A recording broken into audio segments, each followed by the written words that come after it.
নমস্কার। ইন্দিরা গান্ধী রাষ্ট্রীয় মুক্ত বিশ্ববিদ্যালয়ের আঞ্চলিক সদর দপ্তর কলকাতা কেন্দ্র থেকে BHIC 112 হিস্ট্রি অফ ইন্ডিয়া এই আলোচনায়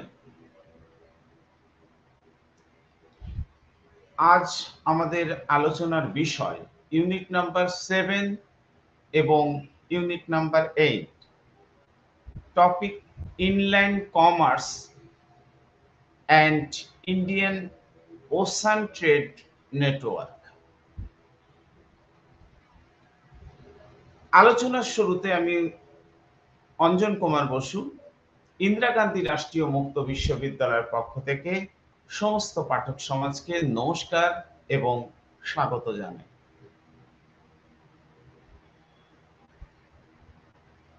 আজকের এই আলোচনায় আমি শুরুতেই এই দুই পাঠ এককের উদ্দেশ্যগত দিকের উপর আলোকপাত করব এবং পর্যায়ক্রমে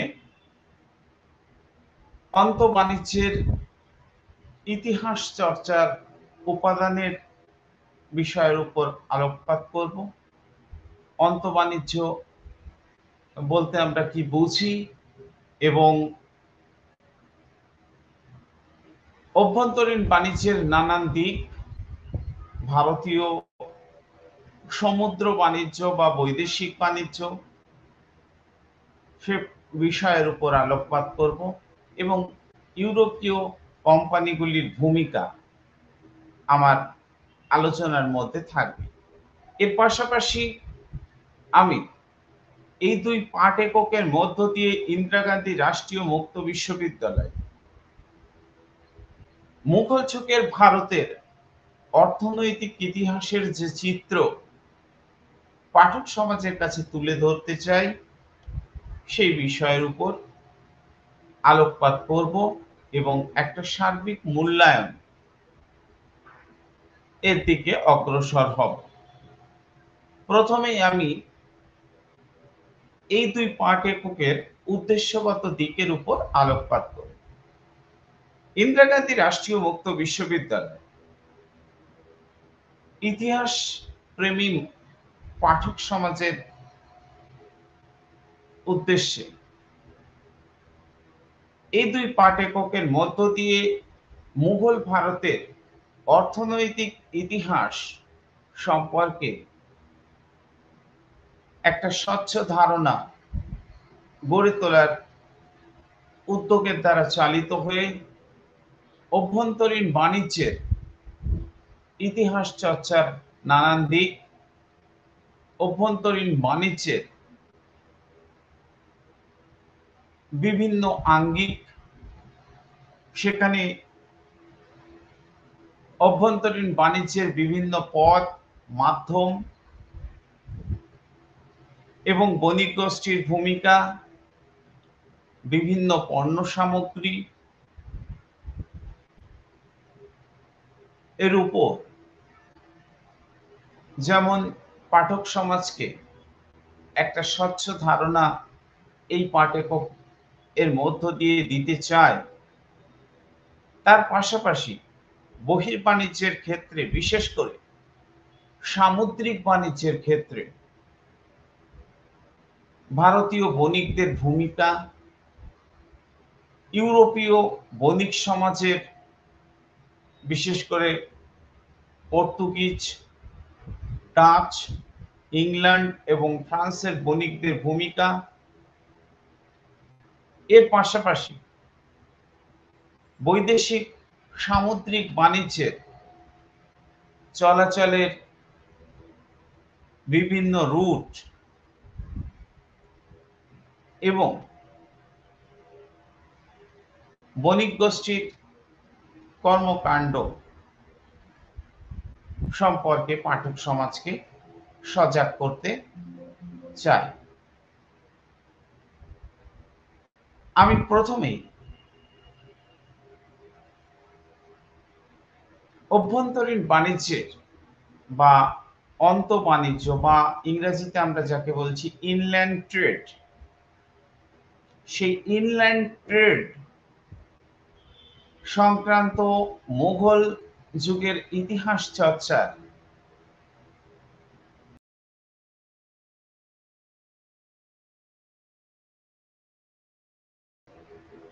যে কোনো প্রাচীন সভ্যতার মতোই ভারতবর্ষের সভ্যতা অতি প্রাচীন কাল থেকেই কৃষির উপর নির্ভরশীল ছিল এবং জনসাধারণের একটা বিরাট অংশের জীবিকা যে কৃষি ছিল তাতে কোনো প্রকার সন্দেহের কার্যত কোনো জায়গা নেই। তথাপি কৃষির পাশাপাশি মানুষের একটা ব্যাপক অংশের মানুষের কর্মের মূল ক্ষেত্র ছিল বাণিজ্য। মুঘল যুগ পর্বে বিশেষ করে ষোড়শ এবং সপ্তদশ শতকে ভারতবর্ষের যে বাণিজ্যিক ধারা সেখানে স্পষ্টতই অভ্যন্তরীণ বাণিজ্য এবং বহির্বাণিজ্য এই দুই ধারার অস্তিত্ব লক্ষ্য করা যায়। অভ্যন্তরীণ বাণিজ্য বা যেটাকে আমরা অন্তঃবাণিজ্য বা ইন্টারনাল কমার্স অ্যান্ড ট্রেড বলে গণ্য করছি বা ইনল্যান্ড ট্রেড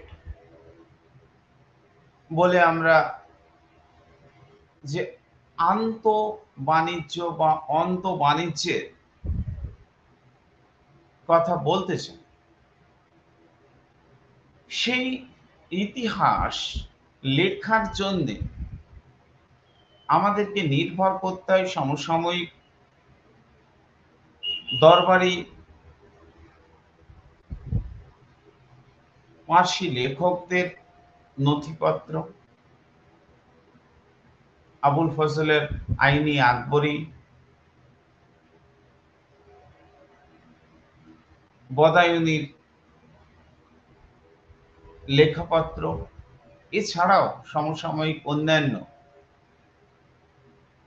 লেখকদের রচনাবলী, বিশেষ করে ইউরোপীয় কোম্পানিগুলির যে সমস্ত ফ্যাক্টরি রেকর্ডস, নথি আমরা যেটাকে বলছি, যে তাদের বাণিজ্য সংক্রান্ত যে সমস্ত নথিপত্র অর্থাৎ লেখা, দলিল, দস্তাবেজ এবং ইউরোপীয় পর্যটকদের বিবরণ, বিশেষ করে ফ্রান্সিস বার্নিয়ের রচনাবলী, ফ্রান্সিসকো পেলসার্ট, মানুচি, তাভার্নিয়ে, ফ্রাঁসোয়া বার্নিয়ে, এই সমস্ত ইউরোপীয় পর্যটকদের রচনাবলী, এমনকি আকবর ও জাহাঙ্গীরের সময়কার একজন ক্ষুদ্র ব্যবসায়ী যিনি হিন্দি ভাষায়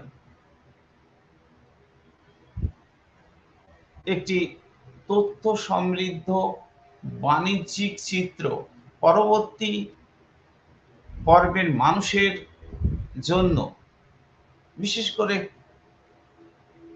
বাণিজ্যের ইতিহাস তুলে ধরার জন্য লিখে রেখে গেছেন। বারাণসী দাসের অর্ধকথনক নামক একটি রচনা, এছাড়াও আনন্দরঙ্গম পিল্লাই এর জীবনী গ্রন্থ, এবং ফরাসি দুপ্লের দুবাস নামক রচনা। এইগুলির মাধ্যমে সাধারণত আমরা মুঘল যুগের অভ্যন্তরীণ এবং বহির্বাণিজ্য এবং অর্থাৎ সামুদ্রিক বাণিজ্য, যার একটা বিরাট অংশ জুড়ে রয়েছে সামুদ্রিক বাণিজ্য, তার বিস্তৃত ইতিহাস অনুসন্ধান করতে পারি এই সমস্ত উপাদানের উপর নির্ভর করে। আমরা দেখার চেষ্টা করব অন্তঃবাণিজ্য বা ইনল্যান্ড ট্রেড এর প্রকৃতি কিরকম ছিল, সেখানে বণিক গোষ্ঠীর সাথে রাষ্ট্রের ভূমিকা কিরকম ছিল, এবং বাণিজ্যের হাত ধরে শিল্প পুঁজি গড়ে ওঠার কোনো প্রকার সম্ভাবনা মুঘল যুগের ইতিহাসের এই পর্বে সম্ভবপর ছিল কি ছিল না, সেই সংক্রান্ত ভাবনা চিন্তাও খুঁজে দেখার চেষ্টা করব। পাঠক সমাজকে আমি বলতে চাই,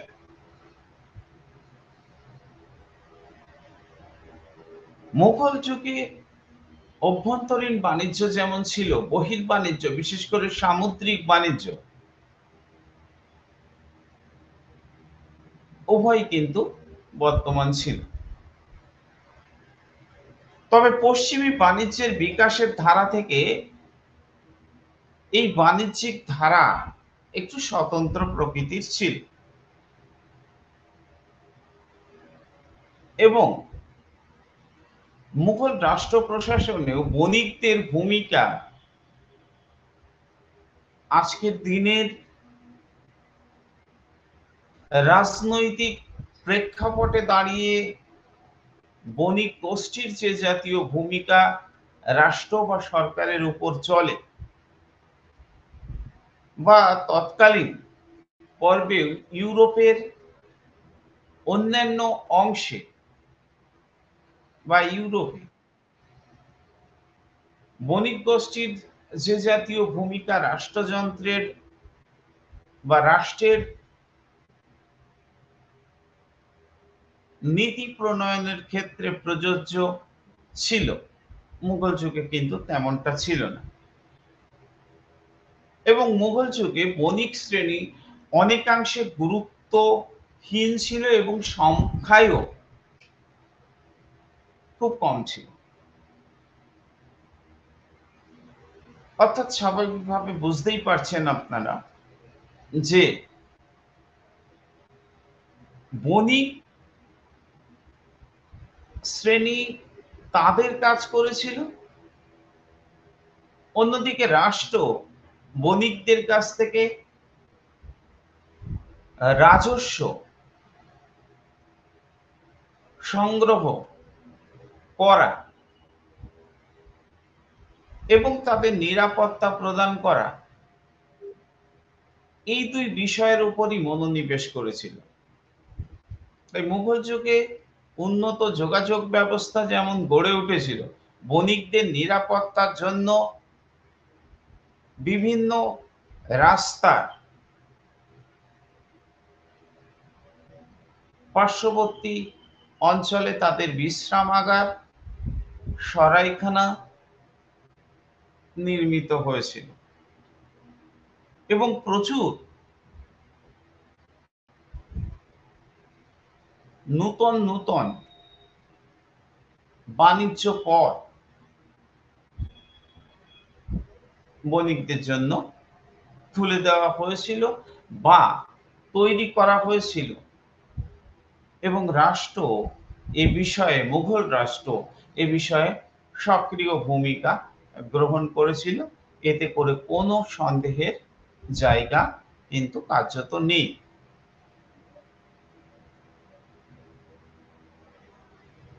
তবে বণিকরাও কিন্তু তারা তাদের মুনাফা বা লাভ এই বিষয়টার উপরই জোর দিয়েছিল। কোন প্রকার শিল্প উৎপাদন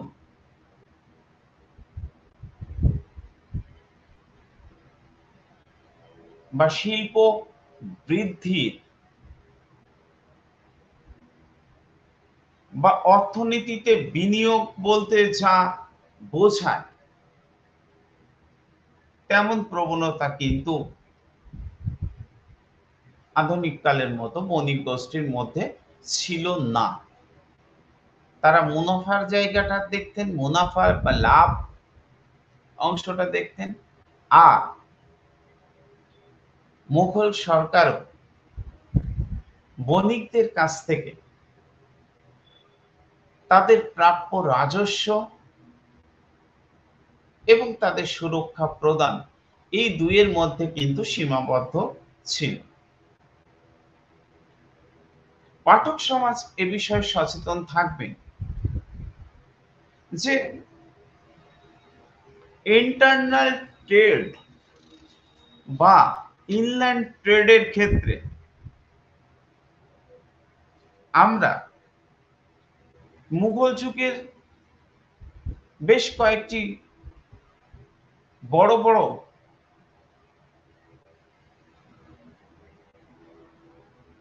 বাণিজ্য পথের বা বিস্তৃত বাণিজ্য পথে যে চিত্র পাই তা থেকে অন্তঃবাণিজ্য বা অভ্যন্তরীণ বাণিজ্যের যে বড় ভূমিকা মুঘল যুগে ছিল তা বোঝা যায় এবং তা নানান দিক থেকে গুরুত্বপূর্ণ হয়ে উঠেছিল। মুঘল আমলে ভোগ্য পণ্যের বেশিরভাগই গ্রামে উৎপাদিত হতো এবং তা স্থানীয়ভাবে সংগ্রহ করা হতো। মুঘল আমলে বিরাট শহরগুলো নানান ধরনের যে চাহিদা তা কিন্তু গ্রামগুলি মেটাত। অর্থাৎ গ্রামের কুটির হস্তশিল্প শহরের চাহিদা মেটাত।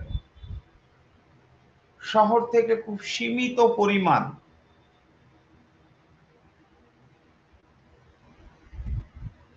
সামগ্রী কিন্তু গ্রামগুলিতে আসতো।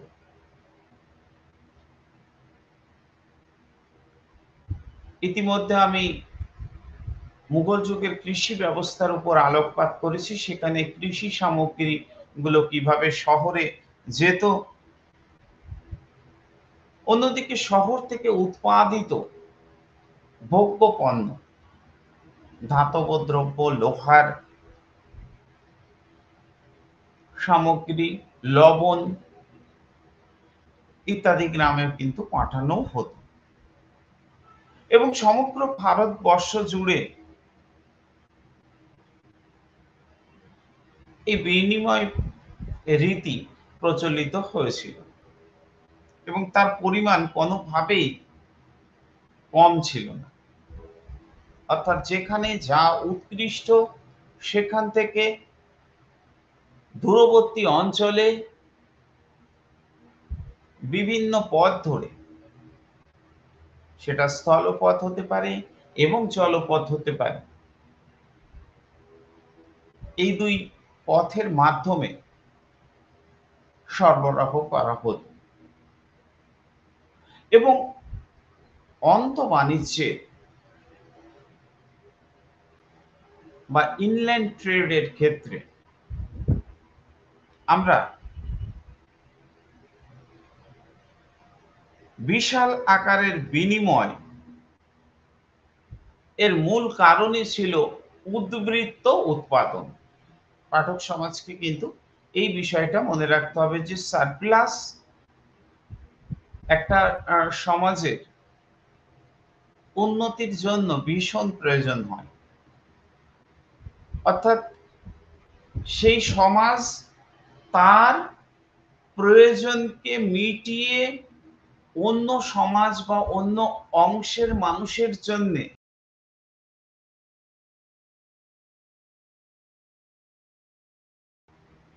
প্রদান করতে পারে, তখন সেটাকেই আমরা সারপ্লাস বলে গণ্য করি। এবং অর্থনীতির পরিভাষায় এই সারপ্লাস বা উদ্বৃত্ত উৎপাদন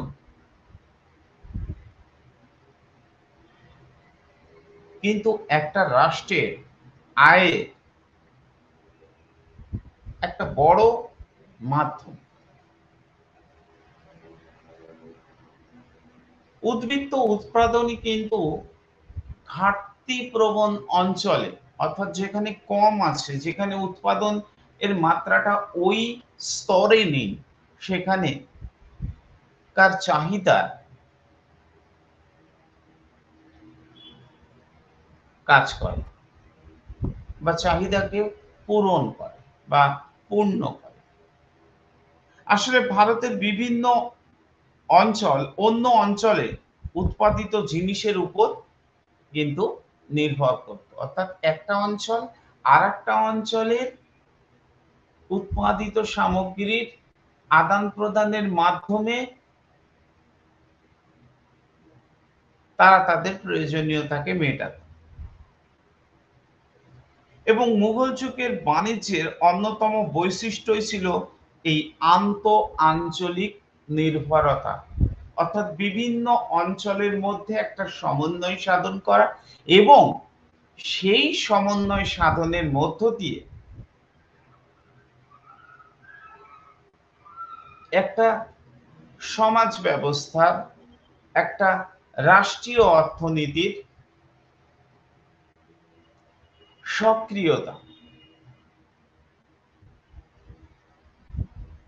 বজায় থাকে। যেমন করমণ্ডলে বা করমণ্ডল অঞ্চলে সেখানে কিন্তু ধান বা চাল এর যথেষ্ট অভাব ছিল। এখানে ধান বা চাল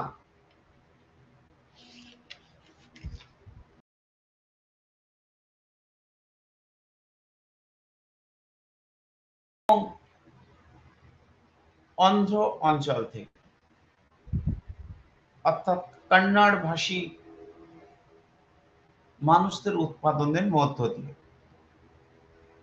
আবার উৎকৃষ্ট মানের আগ্রায় উৎপাদিত, আগ্রা এবং তার পার্শ্ববর্তী অঞ্চল এর নীল বিভিন্ন অঞ্চলে, ভারতবর্ষের বিভিন্ন অঞ্চলে পৌঁছে যেত। গুজরাটের তুলা বা তুলো, বাংলার বস্ত্র শিল্পের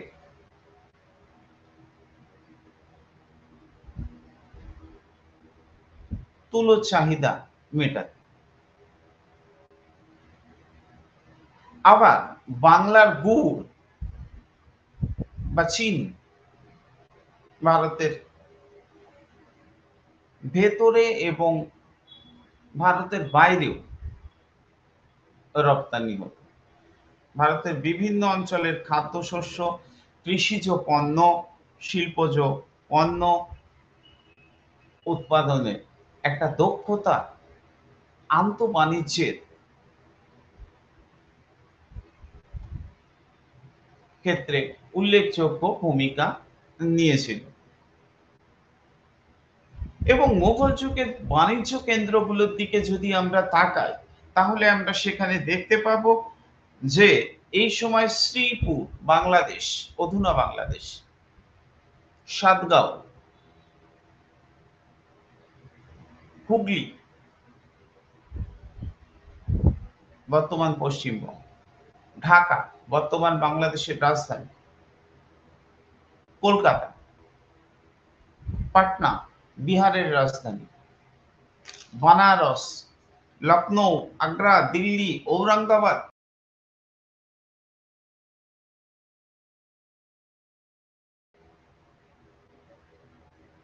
প্রধান প্রধান বাণিজ্য কেন্দ্র হিসেবে আত্মপ্রকাশ করেছিল।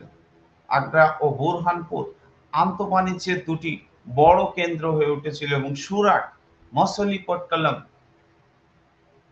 মছলিপট্টম, হুগলি এবং চট্টগ্রাম সে যুগের প্রধান বন্দর হিসেবে খ্যাতি পেয়েছিল। অন্যান্য বন্দরের মধ্যে উড়িষ্যার বালেশ্বর, কোচিন, কালিকট এবং গোয়া বিশেষ খ্যাতি অর্জন করেছিল এবং ব্যবসা বাণিজ্যের উন্নতিতে যানবাহন বা যোগাযোগ ব্যবস্থা একটা গুরুত্বপূর্ণ ভূমিকা নিয়েছিল। তখনকার দিনে আজকের মতো রেল বা পরিবহন যোগাযোগের এতটা উন্নয়ন ছিল না। সাধারণত স্থলপথে গরুর গাড়ি, ঘোড়ার গাড়ি এবং জলপথে নৌকা এবং জাহাজ যোগে পণ্য সামগ্রী বহির্বাণিজ্যের জন্য যেমন এক স্থান থেকে অন্য স্থান অর্থাৎ একটা দেশ থেকে অন্য দেশে পাঠানো হতো বা আনা হতো, তেমনি আন্তঃবাণিজ্য বা অন্তঃবাণিজ্যের বা অভ্যন্তরীণ বাণিজ্যের ক্ষেত্রেও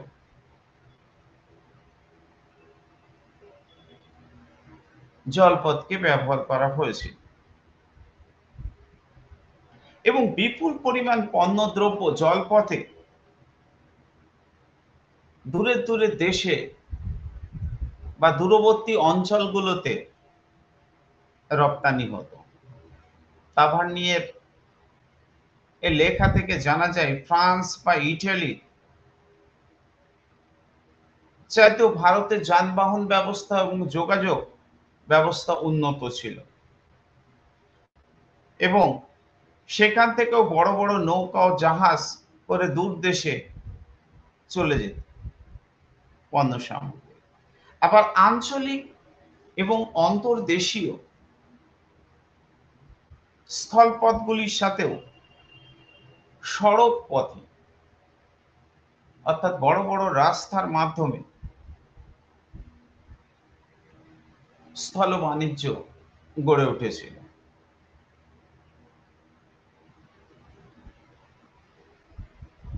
এবং বাণিজ্য কেন্দ্রগুলোর সাথে অন্য বাণিজ্য কেন্দ্রে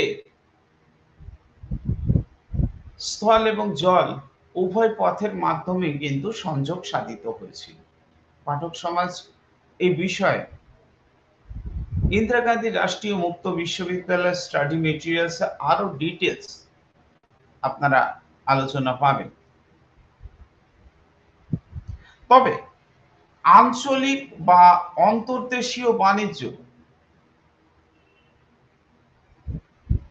এর জন্য বা বৈদেশিক বাণিজ্য উভয়ের ক্ষেত্রে যে সমস্ত বড় বড় সড়ক পথ ও নদী পথ মুঘল যুগের এই পর্বে বিশেষভাবে খ্যাতি অর্জন করেছিল, সেগুলির মধ্যে আমরা সোনারগাঁ থেকে লাহোর পর্যন্ত বিস্তৃত সড়কের কথা বলতে পারি। এই সড়কটি ভারতবর্ষের অধিকাংশ বড় বড় শহরগুলোর সাথে একটা সংযোগ তৈরি করে উত্তর পশ্চিমে গিয়ে সমাপ্ত হয়েছিল।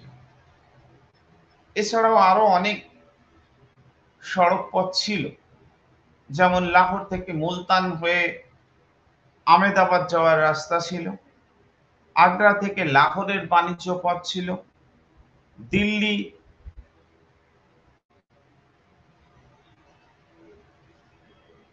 কর্নাল এবং সরহিন্দ এই রাস্তায় পড়তো।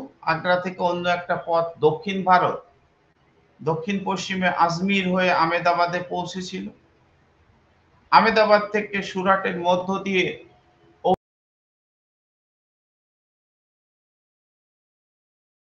থেকে দক্ষিণে গোয়ালিয়র, মালক, হান্ডিয়া হয়ে বুরহানপুর পর্যন্ত একটা বাণিজ্য পথ তৈরি হয়েছিল। আবার আগ্রা থেকে বারাণসী, এলাহাবাদ, পাটনা, পাটনা থেকে বাংলার বাণিজ্য পথ চালু ছিল। বারাণসী থেকে জৌনপুর, সাসারাম যাওয়ার বাণিজ্য পথ ছিল। রাজশাহী থেকে বগুড়া, রংপুর হয়ে সুন্দরবন এর একটা রাস্তা তৈরি হয়েছিল। আবার মুঙ্গের হয়ে একদিকে, রাজমহল অপরদিকে, কাশিমবাজার, হুগলি, মেদিনীপুর যাওয়া যেত।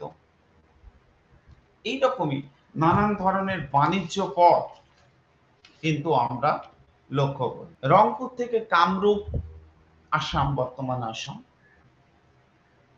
আসামের একটা রাস্তাও তৈরি হয়েছিল। বাংলা থেকে মেদিনীপুর হয়ে বালেশ্বরের মধ্যে দিয়ে উড়িষ্যায় যাওয়া যেত। আবার দক্ষিণের বাণিজ্য পথ ছিল সুরাট থেকে মছলিপট্টনম, বুরহানপুর, সুরাট, ভারুচ, সুরাট থেকে হায়দ্রাবাদ, হায়দ্রাবাদ থেকে মাদ্রাজ উপকূল। মোটামুটি ভাবে মাদ্রাজ থেকে বিজয়ওয়াড়া। পরিবহন ব্যবস্থার মধ্যে জল পরিবহন সব থেকে সুলভ, অর্থাৎ অল্প মূল্যে পণ্য সামগ্রী অন্য স্থানে পৌঁছে দেওয়ার শক্তিশালী মাধ্যম হয়ে উঠেছিল এবং সহজ প্রাপ্য ছিল।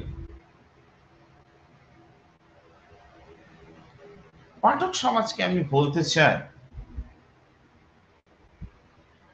উত্তর ভারতের 3টি জলপথ, বিশেষ করে গঙ্গা,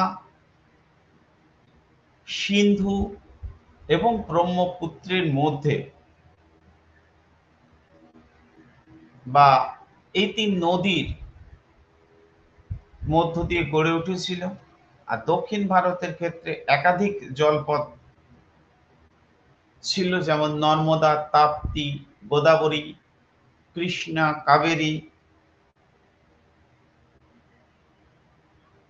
হয়ে সমুদ্র মোহনা পর্যন্ত। এবং অভ্যন্তরীণ বাণিজ্য নদী পথে চলতো, সেগুলো হচ্ছে মুলতান থেকে সিন্ধু নদ হয়ে সমুদ্র মোহনা পর্যন্ত, পাটনা থেকে গঙ্গার খাত ধরে বঙ্গোপসাগর পর্যন্ত, হুগলি থেকে পাটনা হয়ে বারাণসী, এলাহাবাদ পর্যন্ত, এলাহাবাদ থেকে যমুনার পথে দিল্লি পর্যন্ত, উপকূল বরাবর দূরপাল্লার আন্তঃবাণিজ্য চলত। আবার মছলিপট্টনম বন্দরের সাহায্যে পশ্চিমের গোয়ার সঙ্গেও কিন্তু সংযোগ সাধিত হয়েছে। মুঘল আমল বণিক শ্রেণী, তারা কিন্তু বাতাসের উপর, অর্থাৎ বায়ু প্রবাহের উপর এবং ঋতুর উপর, অর্থাৎ নির্দিষ্ট ঋতুগুলোকে ব্যবহার করে তাদের বাণিজ্য সম্ভার, তা অন্তঃবাণিজ্যই হোক বা বহির্বাণিজ্যই হোক, উভয় ক্ষেত্রে চলাচল করতেন বা সক্রিয়তা বজায় রাখতেন। এবং বিভিন্ন বাণিজ্য কেন্দ্র, যা আমি ইতিমধ্যেই উল্লেখ করেছি, বারাণসী, লখনৌ, কলকাতা, হুগলি, পাটনা, কান্দাহার, কাবুল, থাট্টা, এবং পশ্চিম ভারতের আহমেদাবাদ, আগ্রা, দিল্লি এবং সপ্তগ্রাম, ঢাকা, এই সমস্ত বিখ্যাত বাণিজ্য কেন্দ্রগুলোর মধ্যে দিয়ে কিন্তু অন্তঃবাণিজ্যের বা ইনল্যান্ড ট্রেড বা ইন্টারনাল ট্রেড অ্যান্ড কমার্স,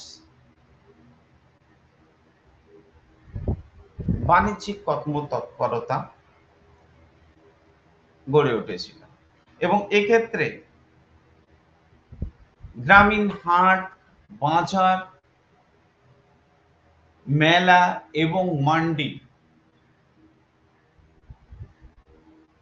তা গুরুত্বপূর্ণ ভূমিকা নিয়েছিল।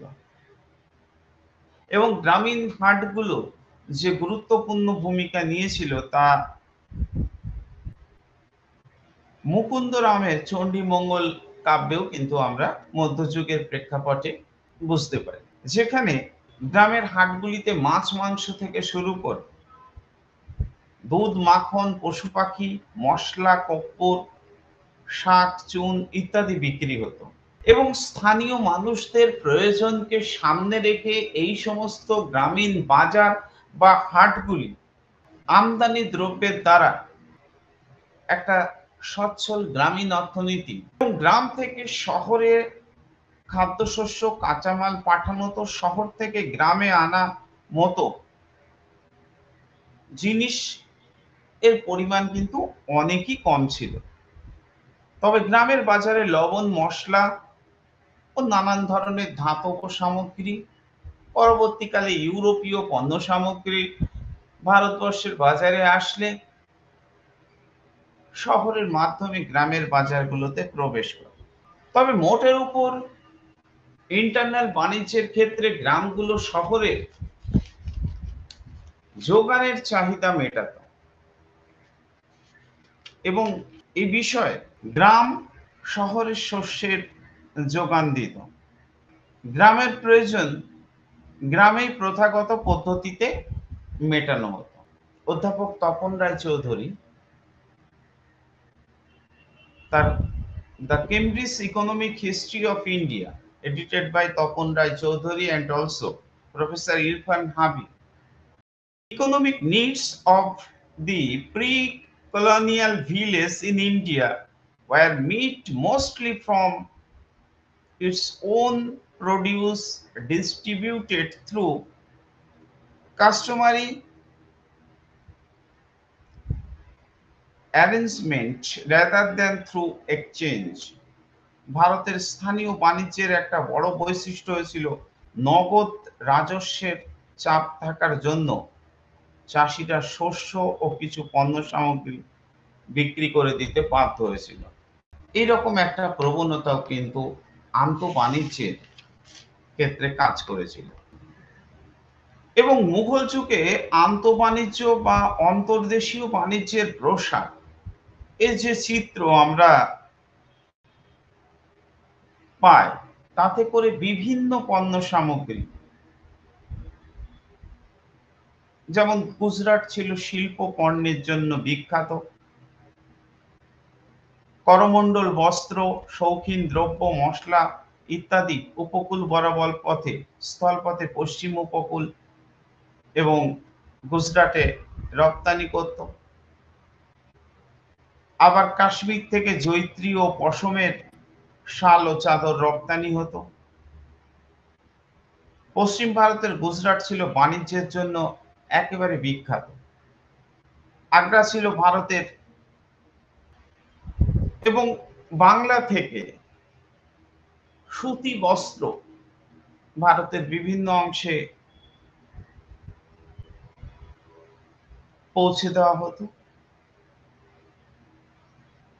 তবে মুঘল যুগে যে সমস্ত বণিকরা এই অন্তঃবাণিজ্য বা অভ্যন্তরীণ বাণিজ্যে সাথে যুক্ত ছিল তারা তাদের মুনাফা বা লাভের বিষয়ের উপরেই কিন্তু কার্যত জোর দিতেন।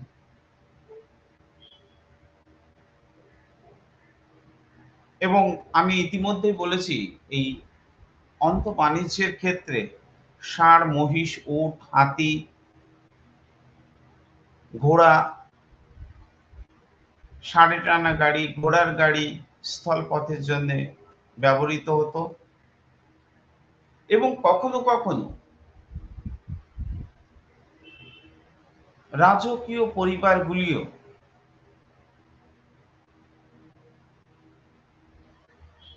এই বাণিজ্যে অংশগ্রহণ করত। ব্যাংকিং ও মহাজনী কারবার, এমনকি বীমা আধুনিক অর্থে মুঘল যুগেও প্রচলিত ছিল। এবং মুঘল যুগের রাজপুরুষরাও লাভের জন্য কখনো কখনো মহাজনদের কাছ থেকে ঋণ গ্রহণ করতেন। পাইকারি ব্যবসায়ী, শাহুকার, মহাজনরা সমাজের নিম্ন শ্রেণীকে উচ্চ সুদে ঋণ দিতেন। শ্রকরা টাকা আমানত রেখে সুদ দিত।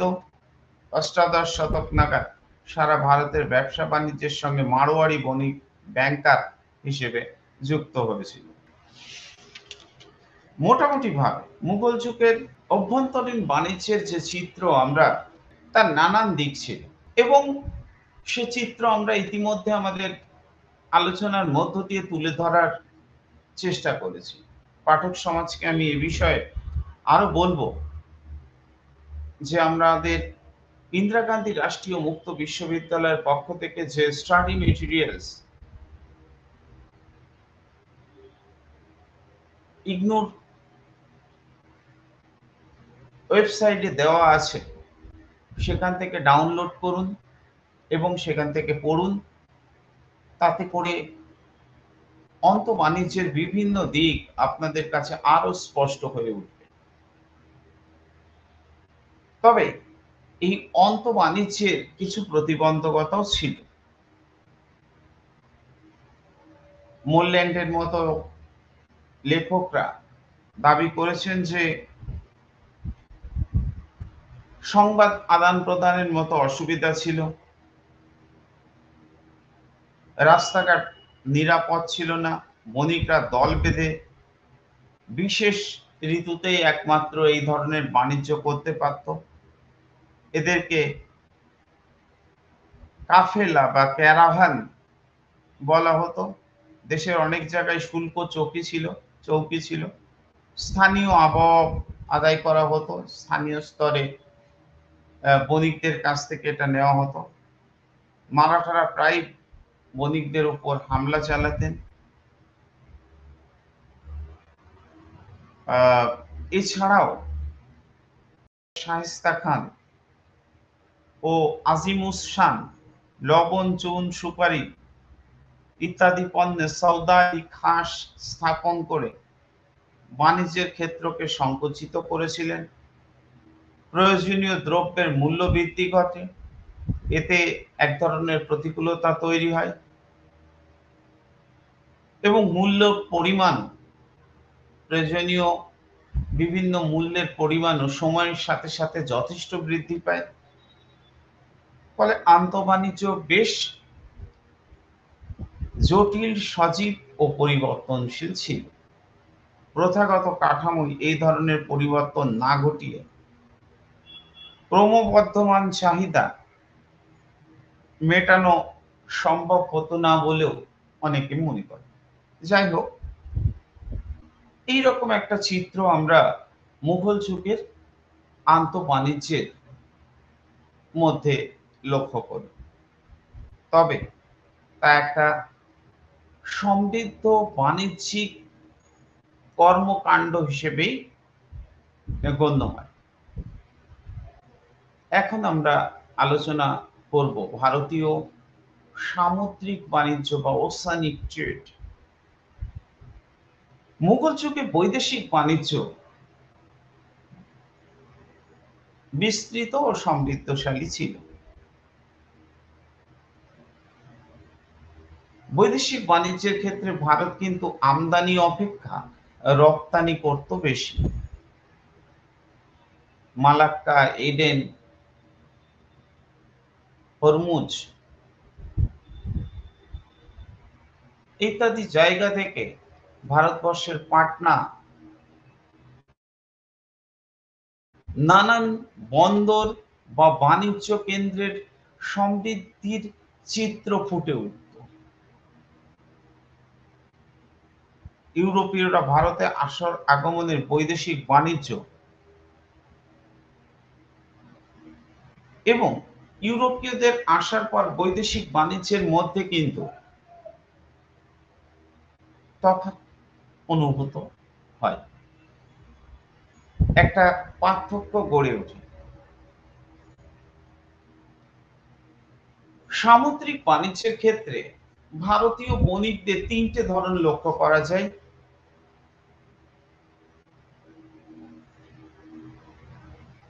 প্রথম শ্রেণীর সমৃদ্ধশালী বণিক গোষ্ঠী,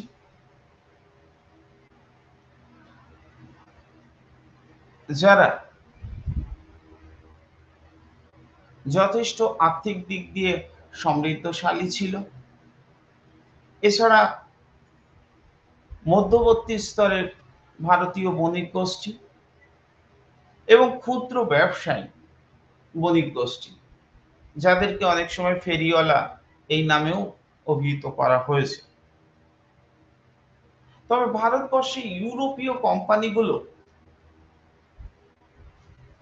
বিশেষ করে Portuguese east India company, Dutch east India company বা ওলন্দাজ ইস্ট ইন্ডিয়া কোম্পানি, ইংরেজ ইস্ট ইন্ডিয়া কোম্পানি এবং ফরাসি ইস্ট ইন্ডিয়া কোম্পানি ব্যাপকভাবে বাণিজ্যিক এক কর্মতৎপরতা শুরু করেছিল এবং এই প্রতিযোগিতায় তারা ভারতীয় বণিকদেরকে যেমন ক্ষতিগ্রস্ত করেছিল, ক্রমে ভারতের রাজনীতিকেও তারা কুক্ষিগত করার উদ্যোগ গ্রহণ করেছিল। শুধু ভারত বলবো কেন, উপমহাদেশে দক্ষিণ পূর্ব এশিয়ার ইতিহাসে এই একই চিত্র লক্ষ্য করা যায়। ভিয়েতনাম, মালয়,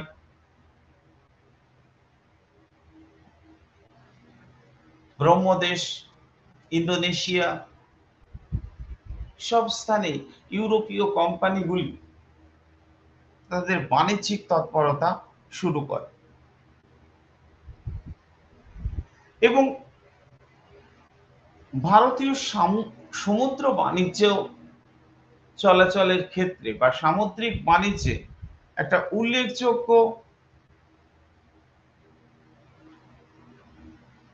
প্রধান বাণিজ্য মাধ্যম হয়ে উঠেছিল সমুদ্র বন্দরগুলো। ভারতীয় বন্দরগুলির মধ্যে দশম শতাব্দী থেকে ক্যাম্পে ছিল প্রধান বাণিজ্য কেন্দ্র। যদিও পঞ্চদশ শতকের শেষ ভাগে এর অবক্ষয় শুরু হয়। এই সময় সুরাট এবং দিউ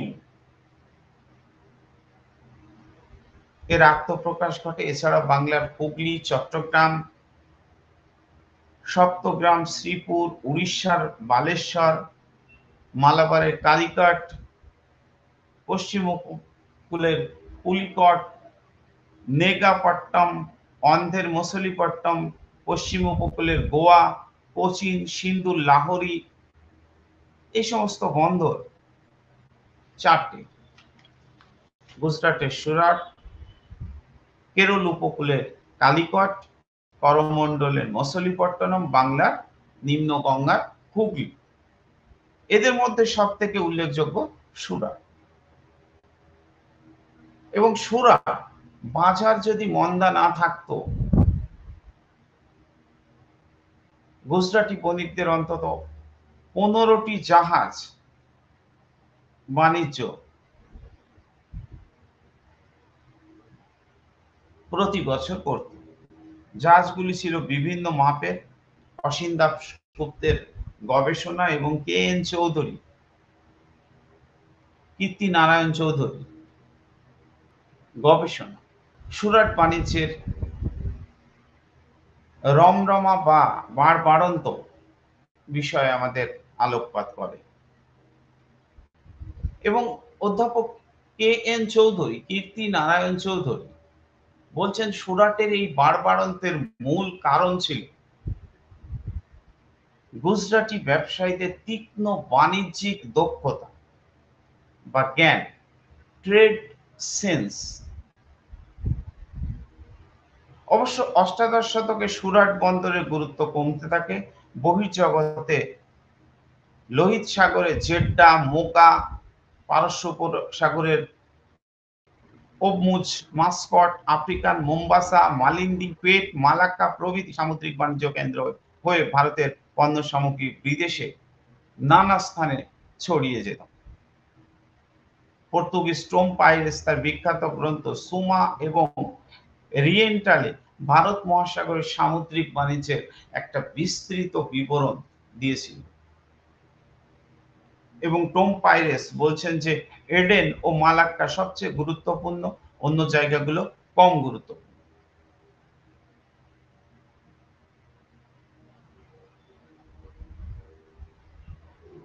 তরমুজ ও আরব দেশেও মাল রপ্তানি হতো সিন্ধুর মোহনা থেকে। এবং অন্ধ্রের মছলিপট্টনম থেকে ব্রহ্ম, মালাক্কা দক্ষিণ পূর্ব এশিয়ায়, উড়িষ্যার বালেশ্বর থেকে সুমাত্রা, জাভা অঞ্চলে বাণিজ্য চলত। বাংলার সপ্তগ্রাম, হুগলি, শ্রীপুর, চট্টগ্রাম থেকে দক্ষিণ পূর্ব এশিয়া ও চীনের সঙ্গে বাণিজ্য চলত।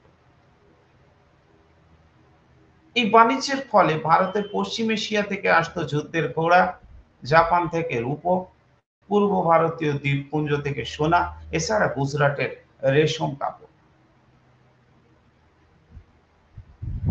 তবে মজার বিষয় হচ্ছে যে সামুদ্রিক বাণিজ্যের নিয়ন্ত্রণ ক্রমেই, এমনকি ইন্টারনাল বাণিজ্যের নিয়ন্ত্রণ, আন্তঃবাণিজ্যের নিয়ন্ত্রণ ক্রমে ভারতীয় বণিক গোষ্ঠী বা বণিকদের হাত থেকে ক্রমেই কিন্তু একটা শিফটিং চেঞ্জ, অর্থাৎ তাদের হাত থেকে অন্যদের কাছে চলে যাওয়ার প্রবণতা তৈরি হয়েছিল সময়ের অগ্রগতির সঙ্গে সঙ্গে।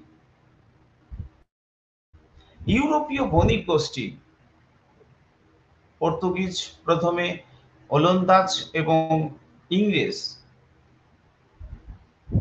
এই দুই প্রোটেস্ট্যান্ট রাষ্ট্র হল্যান্ড এবং ইংল্যান্ড,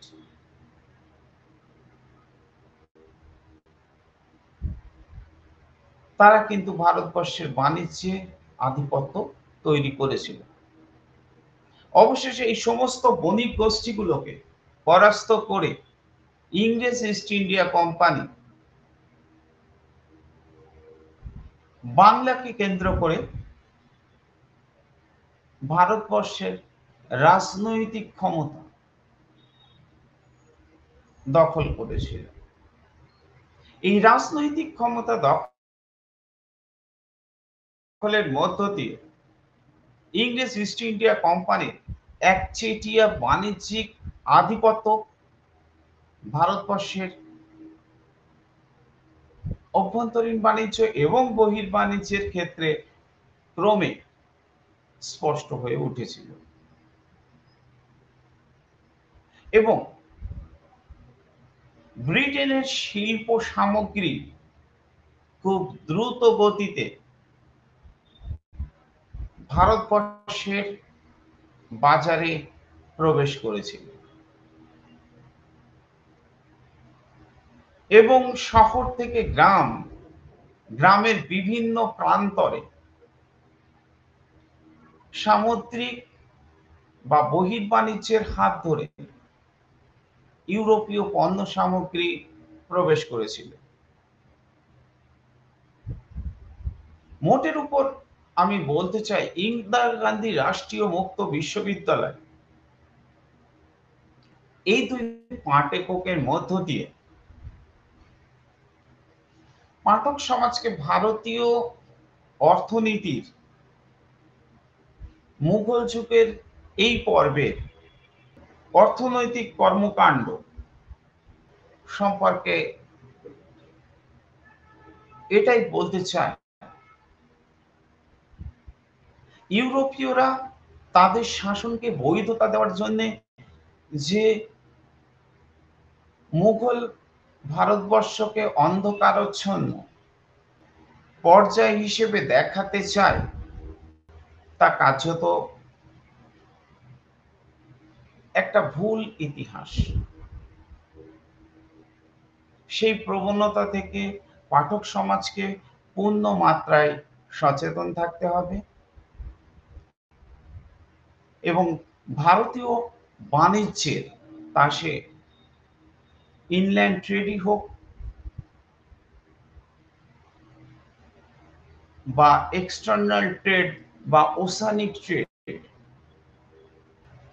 অর্থাৎ অন্তর্বাণিজ্য বা অভ্যন্তরীণ বাণিজ্যই হোক বা বহির্বাণিজ্য বা সামুদ্রিক বাণিজ্যই হোক, তার ধারাবাহিকতা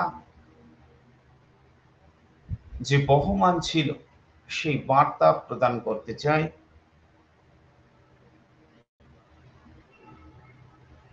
ধন্যবাদ। আমি আমার আলোচনা আজকের মতো এখানেই সমাপ্তি ঘোষণা করছি।